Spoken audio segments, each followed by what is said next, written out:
Well, when you're 16 years old, you're usually spending your time studying, working, and agonizing over the awkward moments of adolescence. But today's perspective guest was busy undertaking an extraordinary feat, climbing his first 8,000-meter peak. In October 2024, aged 18, he became the youngest person to climb all 14 of the world's highest mountains, or the 8,000ers as they're called.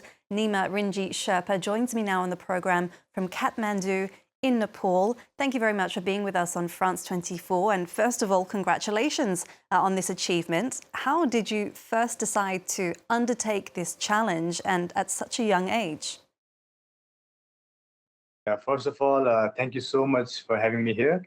I think it's been a long time since I haven't given an interview now. But yeah, I was 16 when I first started climbing.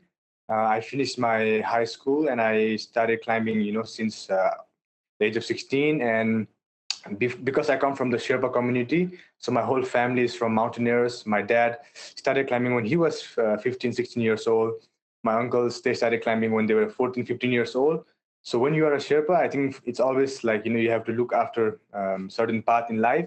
And that's how it all started for me, to be honest, just to be part of the community and to be part of this family legacy. And yet you didn't start climbing until you were 16. Is that what you mean? I mean, it was still obviously ingrained in daily life as part of the Sherpa community.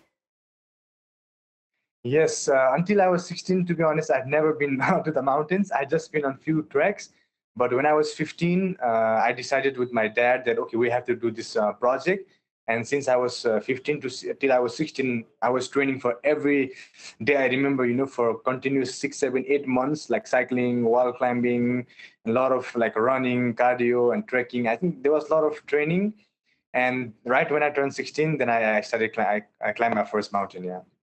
And so out of these 14 8,000-meter peaks, was there one in particular that challenged you, whether physically or mentally, more than the others?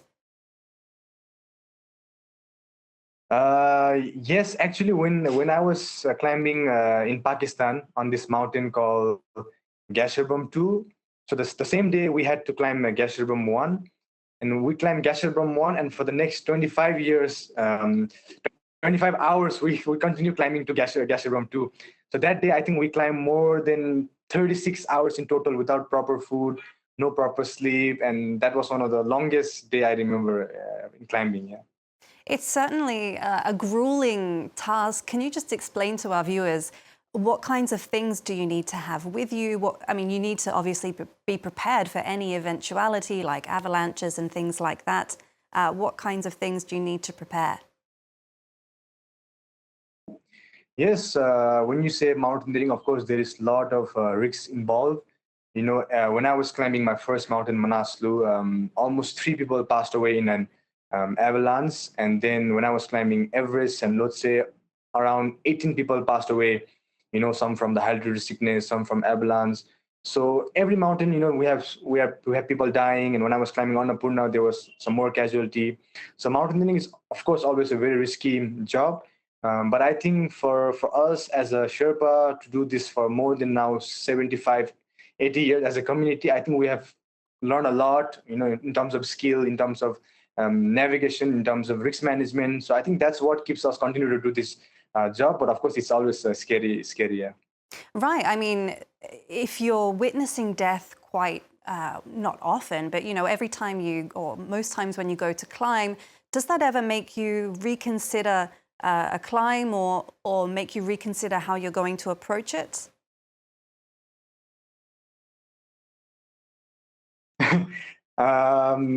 Of course, there is always like this kind of thought in your brain that something can happen.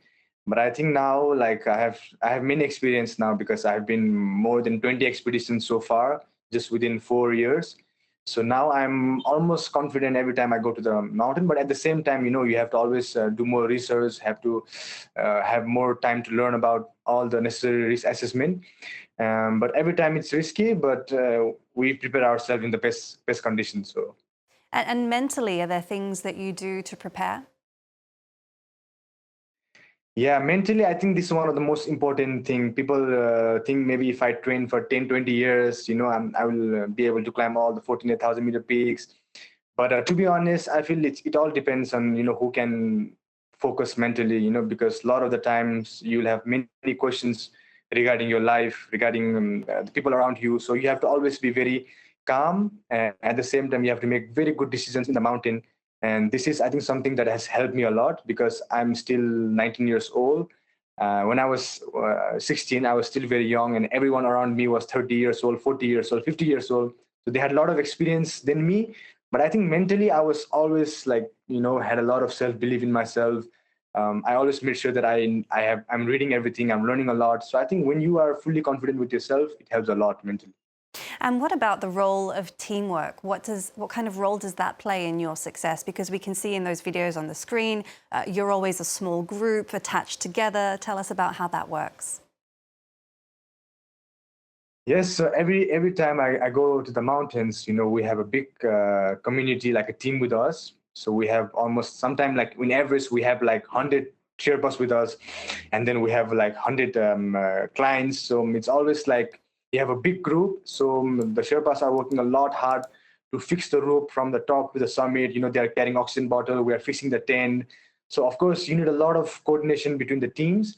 And yeah, I think I've been very blessed along these 4 years that I have a very good team, and I learned a lot from them as well, and they also trust me a lot. So we have a very good bonding. Yeah. And I understand that this year you'll be leading a number of expeditions in these mountains. Does that bring a new type of challenge for you, even if you're so familiar with them and you've climbed them before? Leading a group of people through this is another thing. To be honest, more than challenge, I'm excited. That's my real honest opinion. Because for me, it's always when I go to the mountains, like I feel like I'm myself. I have a lot of time to think about life, or if I want to make some decisions. So I think whenever I'm in the mountain, it's the best time of my life, to be honest. So more than challenge, I'm excited to be there and to take other people to the summit to make their dream come true, because a lot of the people want to climb this mountain. So when I'm there, I want to make sure that they climb this mountain with me, and I will give my 100% so that they will fulfill their dream just like me. Yeah. Oh, it's good to see so much passion for something like this. We wish you all the best in your future endeavours. Thank you very much, Nima Rinji Sherpa, for joining us.